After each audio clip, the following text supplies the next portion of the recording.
Everybody in a good mood? I'm Michael Lai, this is Matt Richard. You can call him Matt or Richard because he has two first names, so it doesn't really matter. So our talk today is about, it's called Making Fun of Your Malware, and here's what we're going to try to do. So not all guys that write code are really good at it, and people make a lot of mistakes.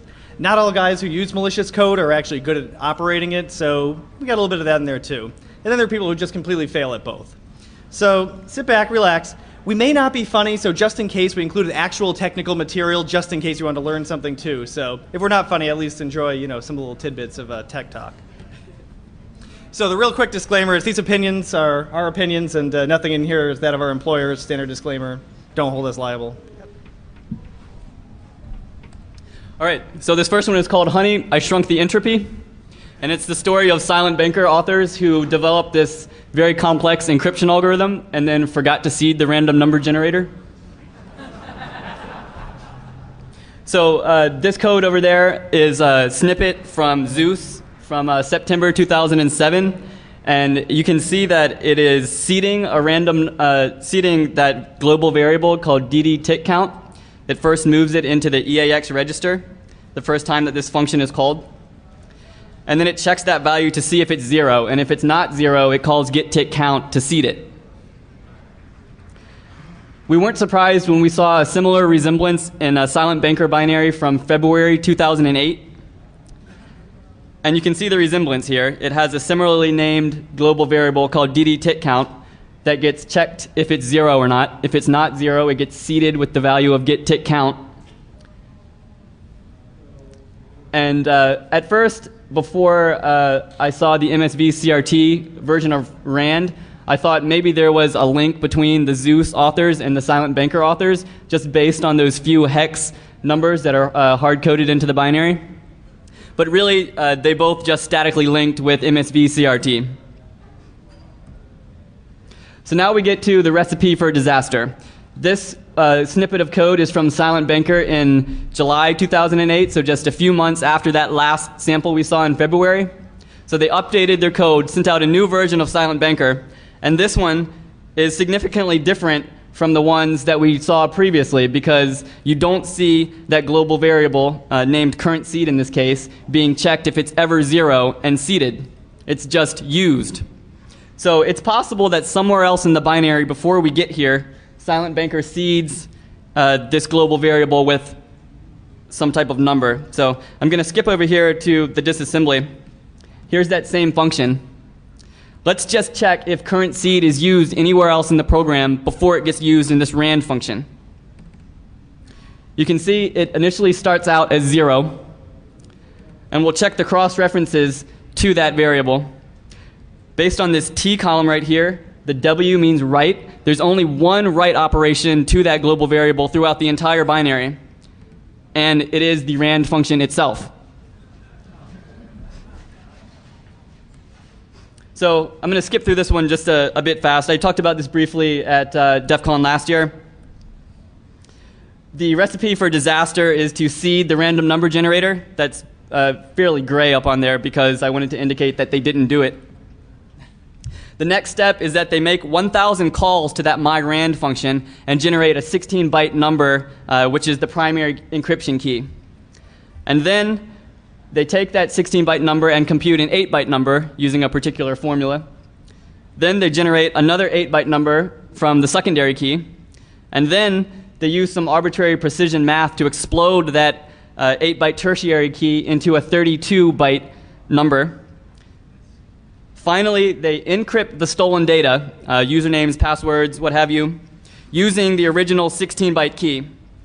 But they don't transmit that 16-byte key with the stolen data when they send it to the drop site, because that would be kind of transmitting the key with the encrypted message. Not a very good idea. So instead, the Silent Banker authors transmitted that 32-byte number instead, and on their side, they've got a program that converts this 32-byte number back into the 16-byte primary key. But we don't have that program.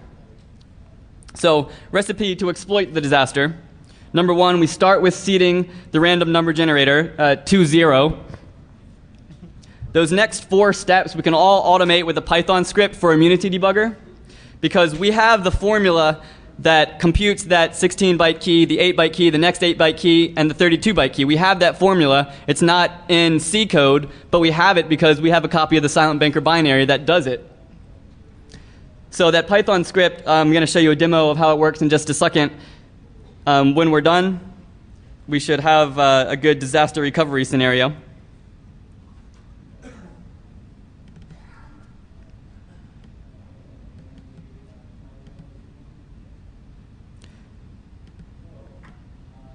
So here, I've got Silent Banker and Immunity Debugger. I'm attached to Internet Explorer, which is where Silent Banker runs. And I've marked the 4 functions that generate the encryption keys. And I plug in that Python script that I showed on the last slide. I invoke it by typing bang keygen.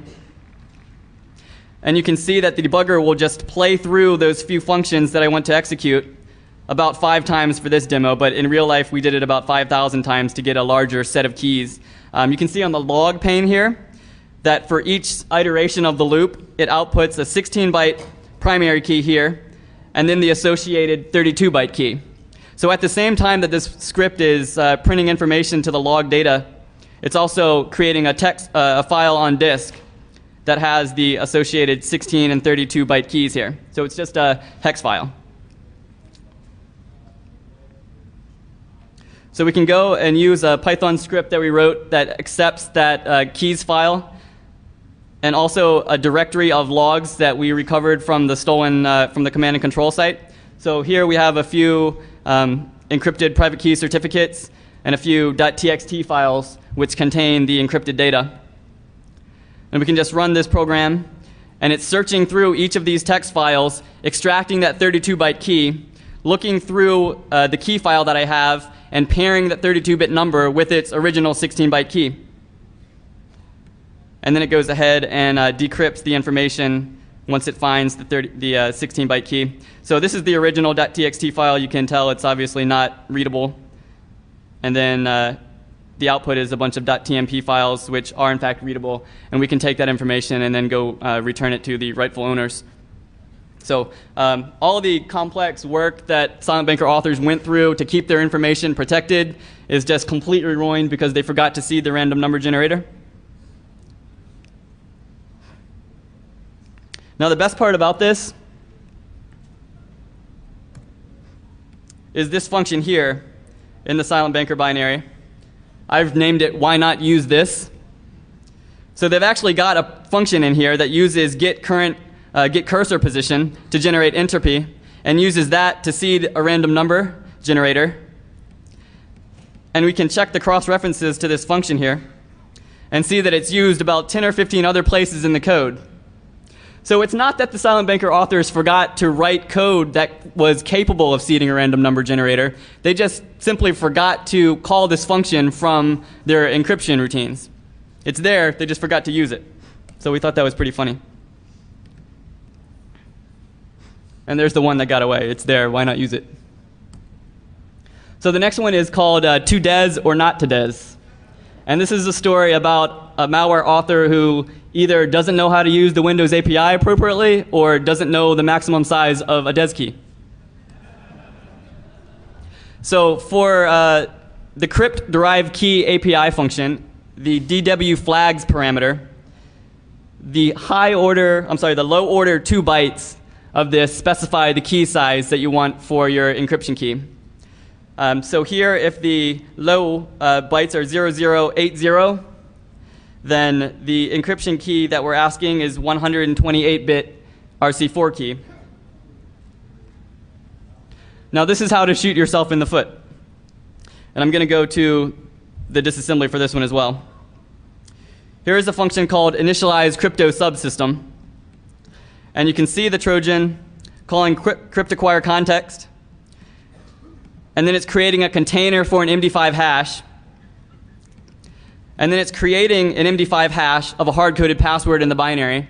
And it's trying to use the output of that hashing function to generate a 128-bit des key, which obviously will fail because there's no such thing as a 128-bit des key. So if any of those API functions fail, it follows this jump to what I've labeled cannot derive key. And that location is right here, where it moves the value that is in EBP, which is 0 at the time, into this Boolean value called buse ms crypto API. Now, to see what type of effect this has at runtime, we have to follow this structure member and see where else it's used in the program. What different behavior does the Trojan exhibit if this is true or if it's false? So in the function that I've named encrypt data, we can see that Boolean value being checked. And if it's true, then it comes over here to this side where it uses DES encryption and the crypt encrypt Microsoft API. However, if that value is 0, which as we know will always be 0, it comes over here and defaults to XOR. So I was just a little curious, at what point in time did the malware author decide to make a backup of this? Was he getting pressure from people above that he needed to push some malware out the door, and then at the last minute he realized that his DES wasn't working, so he threw in some XOR? I'm not sure, but it was pretty funny. So always make backups is the moral of that story. The next one is called You Did What with What? And I was trying to think of a term that described the way Coreflood's encryption worked, and I came up with location-dependent encryption. And I wondered, has somebody else already written a paper about this? Maybe I can Google for it. And I Googled for that, and I found a hit on the US patent website where someone has actually submitted a patent for something called location-dependent encryption. And this diagram is pretty meaningless. I wouldn't recommend staring at it too long. But basically the way that it works is I send you a message, an encrypted message, and in order to read it, you have to take your GPS device and travel to the exact longitude and latitude that I specified when I encrypted the data. So normally there's that security and convenience trade-off, and this one has neither. So it's definitely not secure, and in order to read a message, you have to travel somewhere that I specify. So I was joking with Matt earlier saying that if you find yourself in a flame war on an email thread and you really want to get rid of somebody, just encrypt a message to them and make it only readable from like Iraq, and then there will never be a problem. So the way that this fits into Coreflood is their patent-pending method here.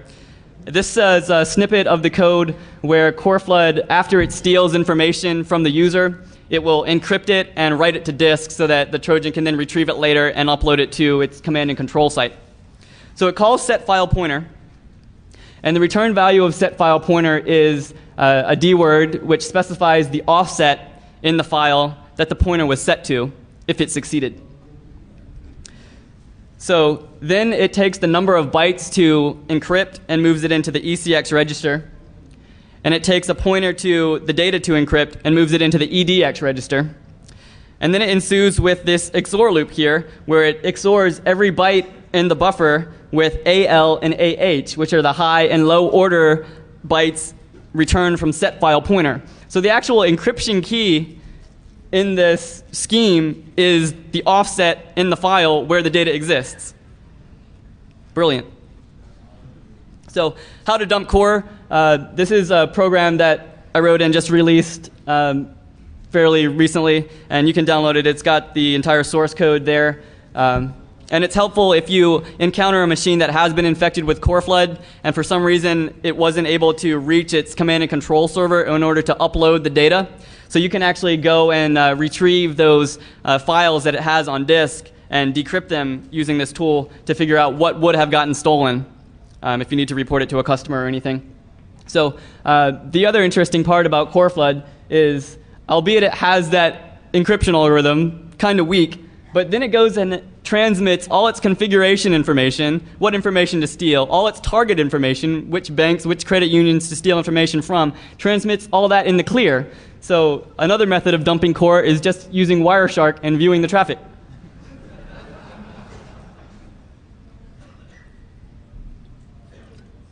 So here, the way that Coreflood works is it's a DLL that gets injected into Internet Explorer and Explorer. And there are various ways to inject a code or a DLL into a process. Here are several of them. And the important part for a stealthy malware author is, number one, does the method require a change to the registry?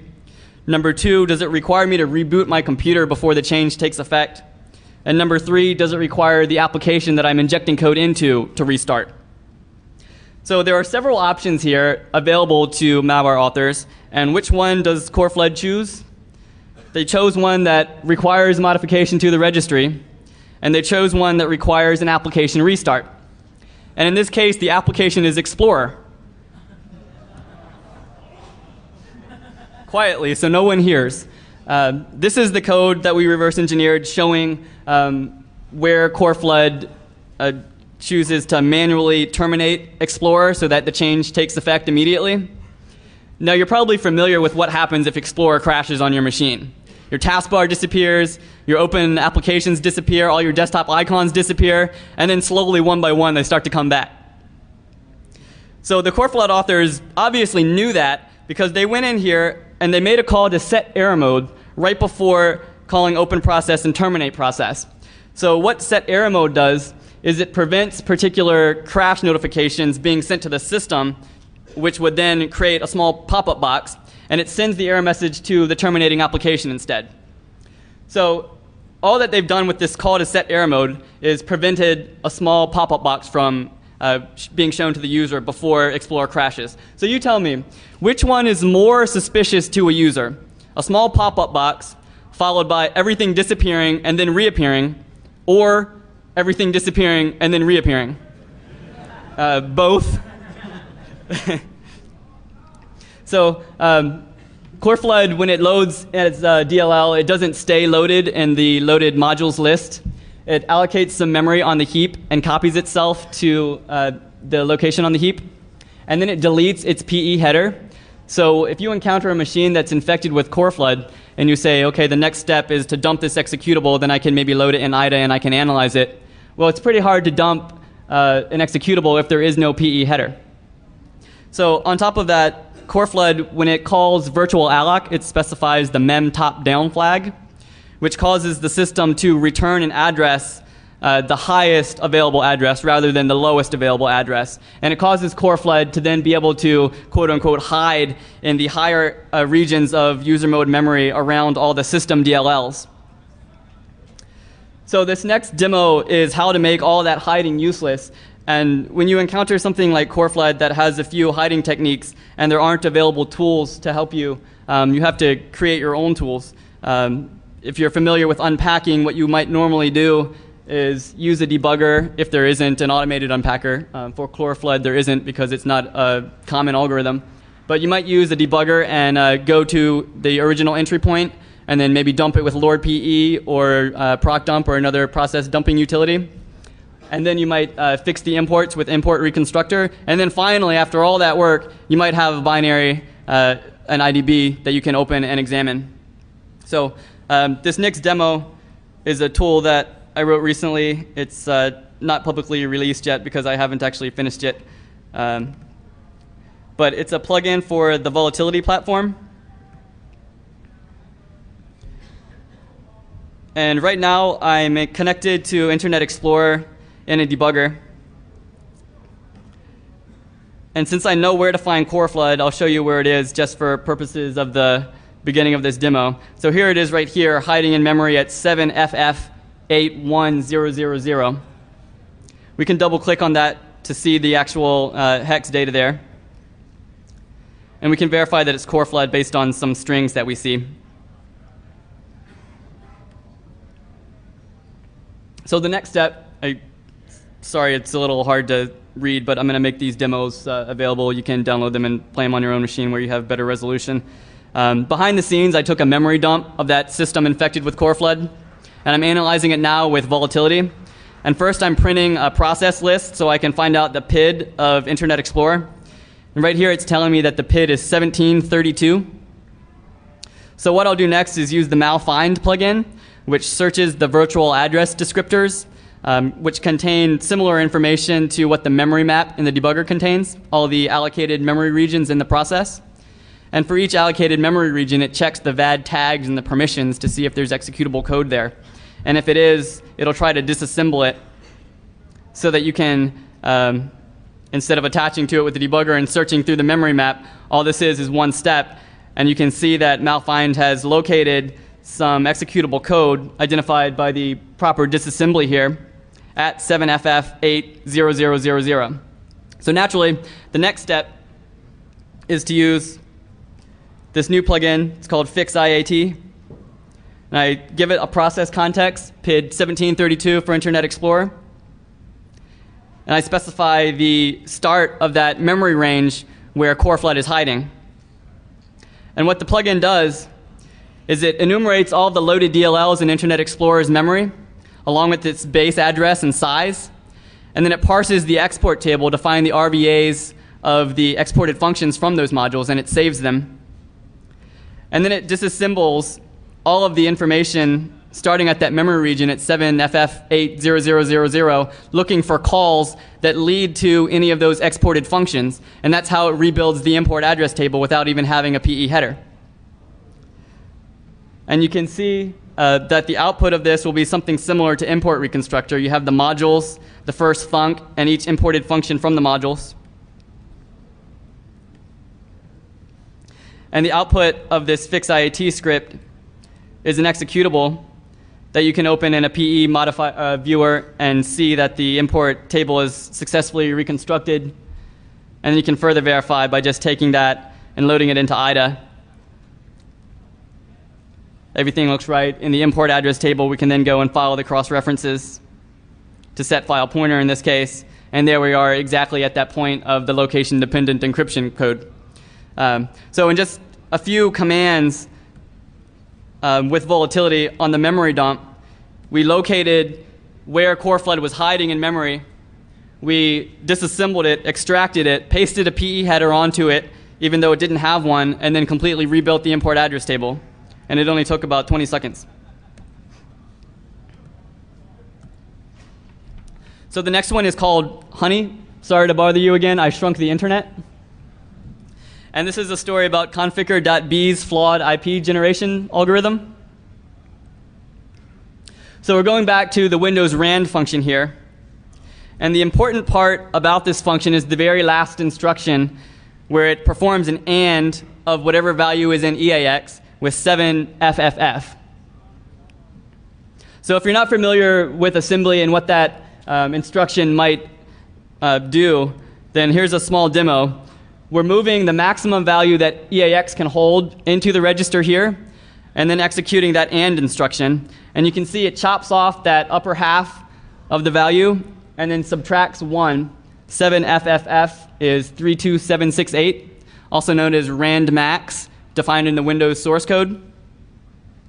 So apparently the configure authors weren't aware of this limitation, that calling Windows rand doesn't return an integer of the size that they wanted. It chops it down to be no greater than 7FFF. So that one byte right there, the 7F, will never be greater than, well, 7F. It will never be 80 or anything like that. So now we get to the code in configure on the left-hand side, where it shows one call to rand initiates the first and second octets of the IP address that it's going to scan with what it gets back from rand. The next call to rand initializes the third and the fourth octets of the IP address. But 2 of those octets are never going to be greater than 7F. So there's a large portion of the internet that configure.b is not capable of scanning using this algorithm. Over here on the right-hand side is some source code that shows exactly what the assembly is doing right here. And yeah, it's hard to read, but the code is online for you to see if you're interested. Here's a link to the tool down there at the bottom. So what's the big deal behind this? Big thanks to Brandon Enright, who made this awesome diagram. It's called a Hilbert curve diagram. And I'm going to jump out to the larger version of this so you can see it a little bit better. But the blue color in this diagram shows IP address ranges that configure.b is simply not capable of scanning using that flawed algorithm. The red code shows what you can scan. And as you can see, this color in the larger view of it right here is not actually red, it's purple. You don't see the red until you zoom in a little closer to one of the particular net blocks. And then you can start seeing a bit of red. But even in that red, for each /16 net block here, there's still a significant amount of blue that Conficker will not be able to scan. So that's pretty interesting. A lot of people think that there were some great minds behind Conficker, and maybe there were, but they weren't aware of the limitation that Windows RAND provided. So going back to those guys who just really aren't that good operators. So in the cybercrime world, it's kind of like a dog-eat-dog world. So, you know, no honor among thieves. So we're going to talk a little bit about the Neosploit crew. They basically made this attack toolkit, and their motto was really, thanks for the cash, now we're going to dash. So Neosploit is a web attack toolkit. So basically, cybercrime fellows would buy this toolkit, and they'd set it up on a web server. People would go to that web server. They have a whole bunch of exploits they would trigger, download their code. And so basically, this is kind of like a script kiddie type, roll your own exploit kit. So the Neosploit guys were probably one of the most advanced groups out there, and they were definitely very good on the business side. They wanted to protect their investments and their time, so they wrote all the code in C. So this wasn't like PHP or some other flaky web app. They wrote it all in C as a CGI. So they would give each of their customers a binary distribution that would have this whole kit in it. And also, in the underground world, they were very worried about people going and ripping off the exploits, like literally just copying and pasting the exploits and making a whole new kit out of it. And that's kind of rampant in the underground. I mean, there's 40, 50, 60 different web attack kits, and they're all just ripped off from each other, copy and paste exploits. So the Neosploit guys were a little bit smarter. They thought they're going to encrypt it inside. So the screenshot here shows you they actually have a key file. So this is a fully licensed distribution. They would actually distribute a key and do a bunch of IP checks on the server hosting it. And so they had a lot of really good customers. I don't doubt that they made tons of money. They had customers, the Torpig group, if anyone's ever heard of the Master Boot Record rootkit or Torpig, they were one of their biggest customers. They had tons and tons of other customers as well. So they were really out protecting their investment. They had version 3 was really their big build, and that was released sometime in 2008. And we'll go into more of that story later on. But needless to say, they were really, really worried about piracy. So there was definitely a lot of FUD that went along with Neosploit. Neosploit was in the media quite a bit, and there were people who said, oh, Neosploit's just copied all over the place, and Neosploit's this. So needless to say, we'll go into some of the disassembly of it and show a little bit of how it works. So the first funny thing they did is, so they'd had this kit around since April of 2008, and then in July 2008, they pretty much decided that, we're really not interested in supporting this anymore. It's kind of a lot of work to keep adding new exploits, and we've already got your money. You've already paid your subscription, so see ya. So they just basically dropped a note on their website and told all their customers that, sorry, it's been fun, but we're out of here. Then they were just kidding. So then in August 2008, they came back and they actually released a whole new version, and they started redistributing it to some of their better customers, but not everybody. So they still screwed a lot of people. All those people who originally paid for it still didn't get updates, but they started getting a new revenue stream coming back in and getting people to pay for it. And they added a whole bunch of new exploits and did a lot of new work. And then they decided, yeah, no, we were really serious. We're going to stop, and we're just going to keep that extra money you just gave us too. So now you're all screwed. So going into a little bit of Neosploit, it was kind of a cool attack kit. So like I was mentioning before, they were really worried about piracy, and people were ripping off exploits and copying and pasting them into new kits. So what they did is they took each exploit, and within this CGI file, they would basically encode each one so that it wasn't easily ripped out. So of course, for those who were still thinking from the other slide from the media that these exploit kits are sometimes just copied and pasted, binaries are not the same as PHP scripts. They're a little bit different. And there was a famous quote on Neosploit that was in a blog that said, anyone can introduce new exploits for this kit. It's kind of hard. So this is the whole reason for this part of the talk, is I said, I wonder how hard it really is. So I went in and started disassembling the actual exploit kit. And so what they do for each exploit, there's a code segment that loads the blob of the encoded exploit. It's a 3-byte key. It decodes it, runs through the whole loop, and then serves that up to the user every time. So even if you were to go through memory, it's still even kind of tricky to dump memory and get all the exploits, because it's clearing out these buffers each time. So luckily, if you did want to just copy and paste these exploits, there is an answer. So IDA scripting is very powerful. IDA's a very powerful feature with scripting. So you can basically just write a little script that goes through, finds all these blobs, looks for all calls to the decode function, grabs the blob, decodes it with the XOR, and then dumps it out. So this would probably be one of the ways, or you could write your own custom, small application that did it. But if you were going to, go and add new exploits to Neosploit, this is probably the way you'd have to do it, is something along these lines.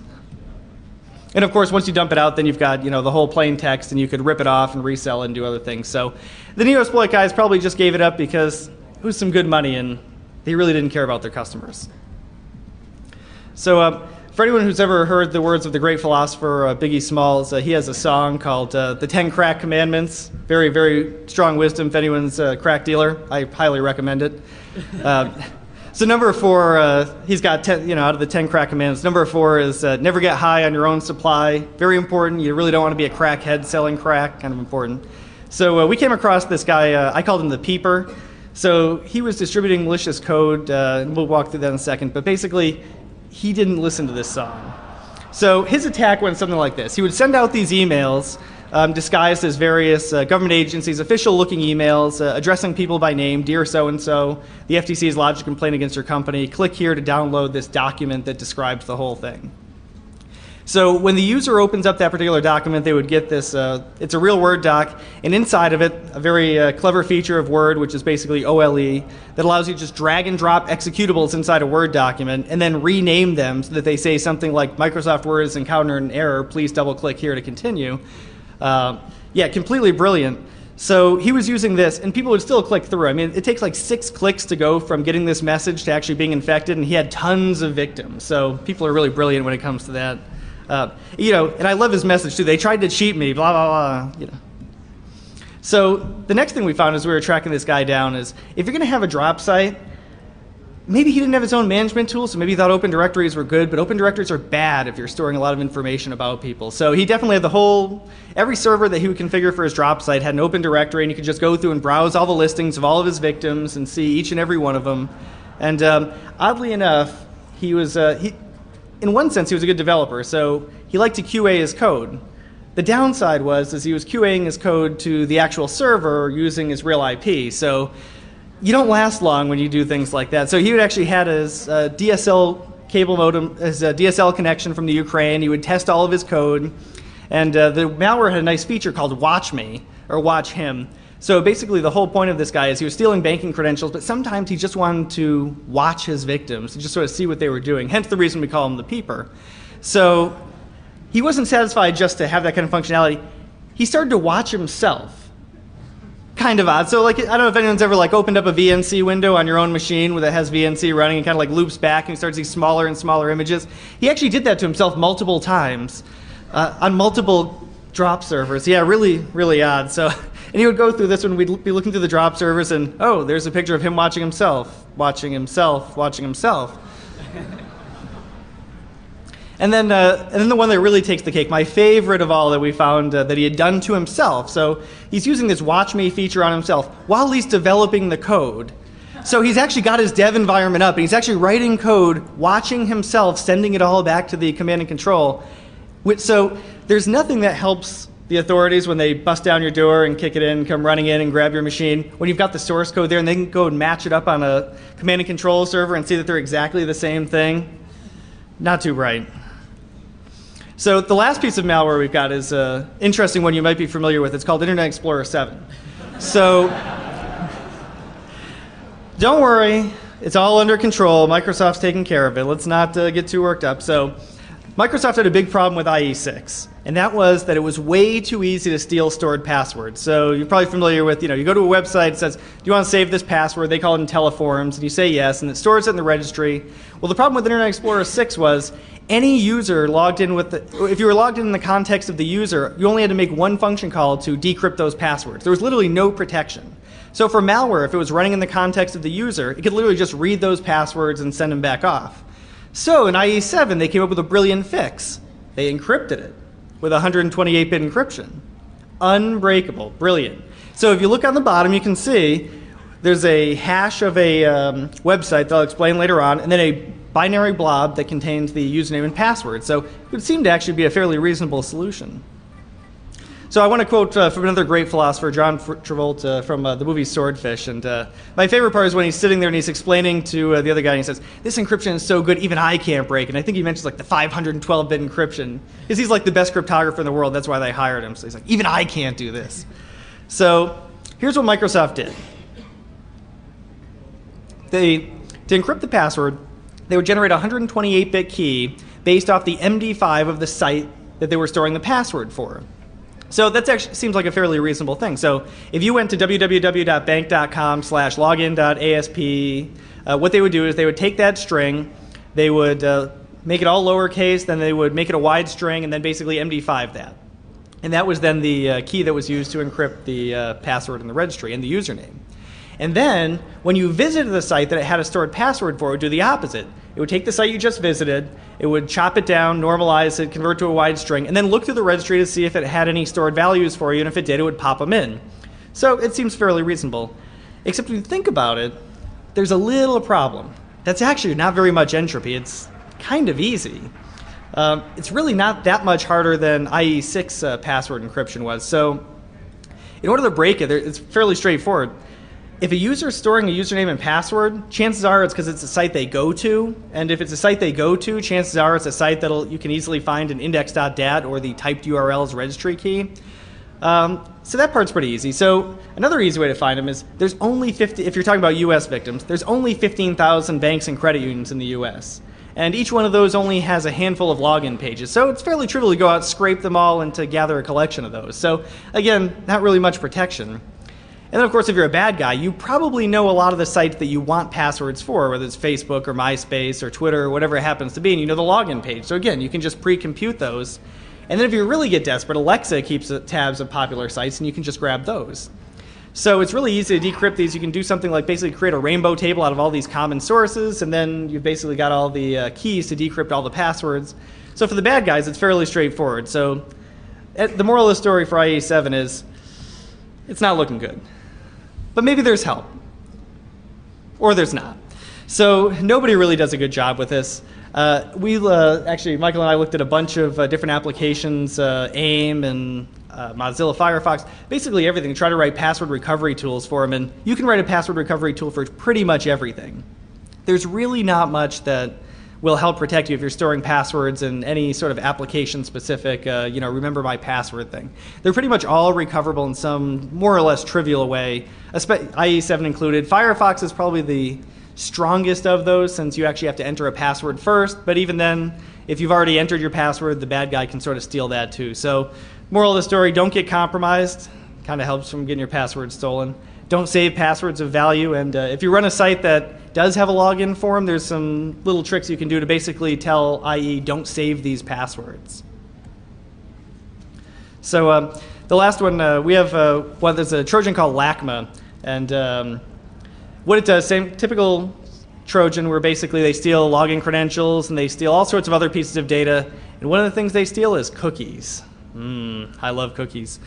So when they upload the cookies, they do it in a kind of strange way where they don't necessarily sanitize the data. So the user gets infected, the malware steals the cookie value, and then it uploads to the command and control site. And when it does it, it just uploads it with whatever file name that happened to be. And if you're emulating the Trojan with your own code, you can specify that to be anything you want, like, say, another PHP file. So you can just upload your own PHP script to the bad guy's site simply by using this. It's literally just an arbitrary file upload vulnerability. So I'm going to turn back over to MHL for one last demo. Sorry, this one isn't funny, but watch anyway because I think it's cool. I was just trying to find a way to fit this demo into the presentation, which is why it's kind of not funny. But it's based on the LACMA rootkit that it installs. Just imagine that you're an incident responder or you're a malware reverse engineer, and you encounter a machine that is infected with LACMA or any type of rootkit that places hooks into the system service dispatch table. So first, what you might want to find out is what functions exactly are hooked in the SSDT. And then you might want to go and recover the kernel module that's running in order to inspect it with IDA or something. So it's a really cool plugin that I wrote for volatility that automates all of those tasks. So I've already, behind the scenes, taken a memory dump of a machine infected with LACMA. And then I'm just using the SSDT plugin from Volatility. It's by Brendan Dolan Gavitt. It's an awesome plugin. And what it does by default is just prints all of the entries in the SSDT and the owning module and the address of where the SSDT function points. And it does that for all 4 of the SSDTs. The first one, all of the entries should be legitimately pointing inside NTOS kernel. For the second table, they should all be pointing inside the Win32K. And for the third and the fourth, it's a little arbitrary because those are not set by default. So I'm going to use Brendan Dolan Gavitt's SSDT script, and on the command line, just set a filter with egrep so that I ignore anything that points inside NTOS kernel and anything that points inside Win32K. And what I end up with is 4 functions down here that point inside a module named landman_drv.sys, int enumerate value key for hiding registry entries, int open process for hiding processes, int query directory file for hiding files, and then int query system information. So like I said, that's the first step. We wanted to know which SSDT functions that this rootkit hooks. The next step would be to dump the module and then look through it with IDA to try and maybe figure out what processes it's hiding, what registry keys it's hiding, what files it's hiding. So I automated that task a little bit, a plugin called SSDTEX.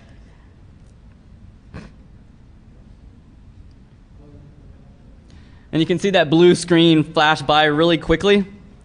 And that was actually IDA's command line program that I automated to process the landman_drv.sys after having dumped it from memory, after having identified that the 4 hooked SSDT entries point inside that module.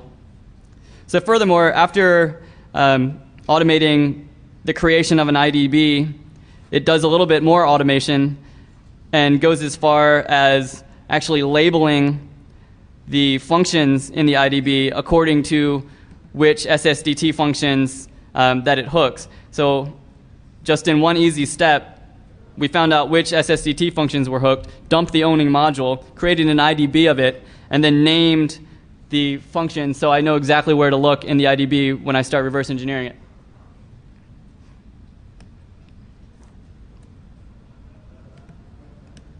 So that's all. Thank you. I hope you had fun.